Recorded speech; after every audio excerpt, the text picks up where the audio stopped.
Hey there and welcome in. I'm so happy to have you. Today we are talking about a very exciting project that is still in the works. We are going to talk about renovating and re-landscaping my entire backyard.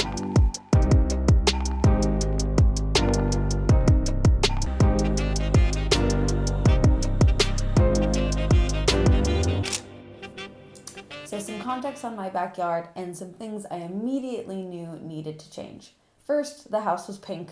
I did not like that color. Fortunately, we have painted it since then, even though you probably won't see that in this video.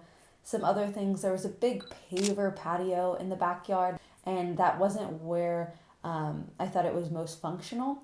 In addition to that, they had an old gardening bed that was painted bright blue for some reason. It was a little bit just stuck out. It was too distracting in the backyard, if you ask me. Another thing that I really disliked was there was a shed in the backyard. The shed itself was really starting to fall apart. I don't think that it was strong, or maybe it had lived its lifespan.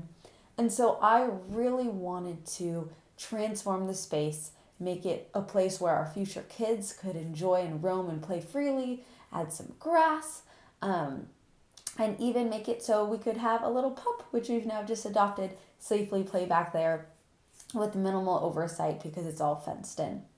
So we needed to get rid of some dangers, and we also had to get rid of our tree, which I absolutely loved back there. It brought so much shade in, but we had someone come out and assess it, and the tree was a threat to the foundation of our home and a threat to just the buildings around it. It was not totally healthy, and so we had to get that removed. So this is a story of what we did in the backyard. So the first thing we did is we cleared the area. We removed a lot of the pavers, we got rid of the rose bushes, and I love rose bushes, but that's not where I wanted them to go. We actually have a lot of roses in the front of our house, and we got it all cleaned up, which lasted for about 0.5 seconds because before long weeds were growing everywhere and it was kind of mayhem.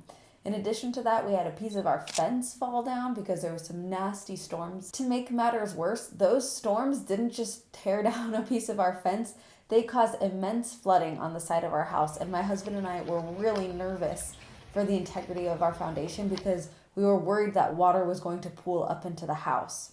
So we got digging, we got a drain, we got all the water away from the house. There was no damage. It was fantastic. We actually later on had a proper drain installed. Once everything was removed, our pavers that we got rid of, the shed was taken away, and even that planter box we got rid of, we got to work.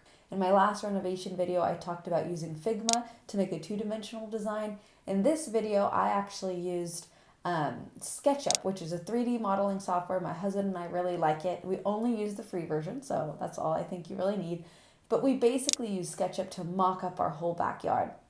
We decided we wanted a little patch of grass. We decided we wanted to put a pergola in down the road and a fountain, and we wanted to have bushes of flowers and a seating area and maybe even a fire pit. The first thing to do was to get rid of the weeds and start leveling all the ground. And this was challenging because the weeds kept coming, and so we knew that as we were going to progress, we were going to need some weed barrier. While the tree had now been removed from the backyard and opened up the space greatly, there was still deep roots in the ground that made it so hard to get the ground level and to prepare the ground. That is like so freaking rock hard. You're getting through it though. And after weeks and weeks of pickaxing and digging and honestly a couple of injuries. Whoa! What just happened? You got hit in the face by a piece of shrapnel. We decided it was best to hire some professionals. So we had a great team come out. I don't have any clips here because that's their privacy. They actually installed pavers for us, which was fantastic. It was exactly to our design. And they put in our sprinklers and our grass in our backyard.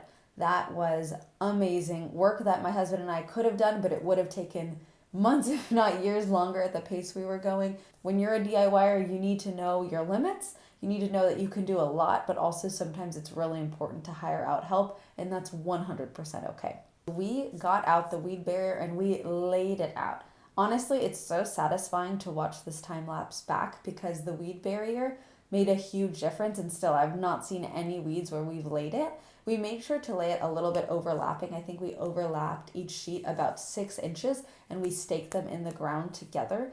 And that just completely changed the game because we weren't spending hours and hours de-weeding our backyard every day. As you can see in this video, we had not had our fence redone at this point because we were budgeting in a very specific way and using our resources in order to do one project at a time. So we had prepped the fence back up and nailed it back in, and honestly it lasted like that for quite a long time. It's definitely a complete eyesore, and I'm thankful that that's something that we worked on and you'll see in a future video. But that fence is not pretty, and I don't want anyone to think that that's the last result, because that is not what we want. Once all the weed barrier was down, it was finally time to start laying out plants. I generally don't like when all the plants are in a line. I like when they kind of zigzag a little bit. So my husband and I went back and forth on that. We decided to space them out a bit more just to make them go a little bit further. I will say, spoiler alert, we did end up changing out these plants. They did serve a great purpose for maybe the 6 to 8 months that they were there. But it was just a really good practice run, and we found out that that area gets a lot of sun in the afternoon. So we need plants that could really endure the sunlight because it was bright, shining rays in the summer. We took a little bit of break from the hardscaping because my husband was so lovely and he decided to pot some mums for me. They're a great plant for the fall time. They kind of give those moody, warm colors that you love for harvest season. So in case you've never planted anything before, you would need a pot or an area in the ground where you dig a hole. You need a little bit of soil. Then you take your plant out of its container gently.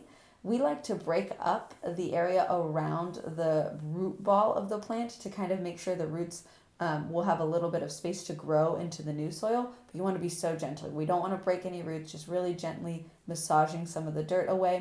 And then you put it in the pot, you put some more soil in, and you pack it in all together.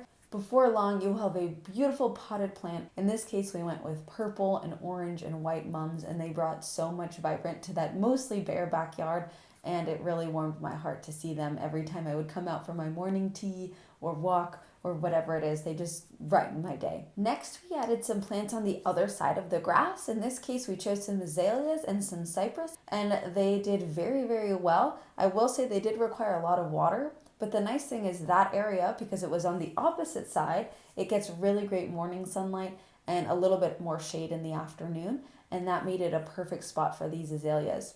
With a little bit of watering every day, especially the one in the middle has grown to be an amazing plant, and I'm very happy with it. Last but certainly not least, getting a tan bark in the backyard, just ground covering, made things look so beautiful. Of course, the weed barrier is very important, but it is not very pretty. It looks too industrial to be in nature, if you ask me. I will say tan bark has a very functional usage. It actually helps insulate the ground a little bit, so any plant that you put in a specific area, when it's surrounded by a weed barrier, it won't have weeds growing up in it, but when it has tan bark or some ground cover, it will help insulate the roots, help them grow, help protect them, especially from the crazy summer heat, and I believe even the frost in the winter. So tan bark is something that, rots away every couple of years, so you have to renew it. Some people do it every year, some people do it less. Other people choose for rocks or things like that last longer. Honestly, I say choose what's best for you, and especially at your local nursery, they might give you specifics that are better for the plants that you have or the climate that you have. Before it got too dark, we wrapped up this phase with the renovation with putting some well-priced stones that we got from Home Depot around the grass. I will say we went to different stone yards and places to see different stone options that we could get, and at the end of the day, we didn't need something huge, we didn't need something super fancy. We just wanted somewhere that we could step without getting a tan bark in our shoes that added a little visual interest, and this was perfect. It completely served what we needed it to. We still have them there now, and I love the little pathway that it forms against all the plants. After we were done with the hard work, with the sun going down and the lights getting pretty dark, we decided to turn in for the night, and it was the perfect decision because the next day we woke up and we walked outside and we got to experience our beautiful new backyard.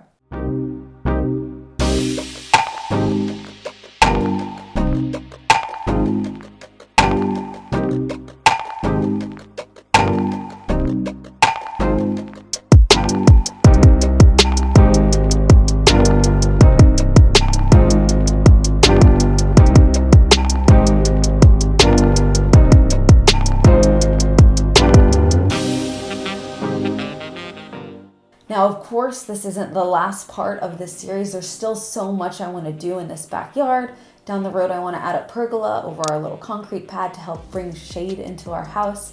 I want to add an arbor and trellis some beautiful vining plants. I want to add more flowers. I want to add a fountain. My goal is to make this a space where everyone will want to hang out. It's completely fenced in. It gets great shade from our oak trees on the side of the road, and I love this space so much. So I'm excited to see what we continue to do with it. If you like this video, I'd really appreciate if you considered subscribing to this channel. It allows me to make more videos for you guys, which I absolutely love. Thanks so much for watching. I hope you have a wonderful rest of your day, and I will see you in the next one. Bye now.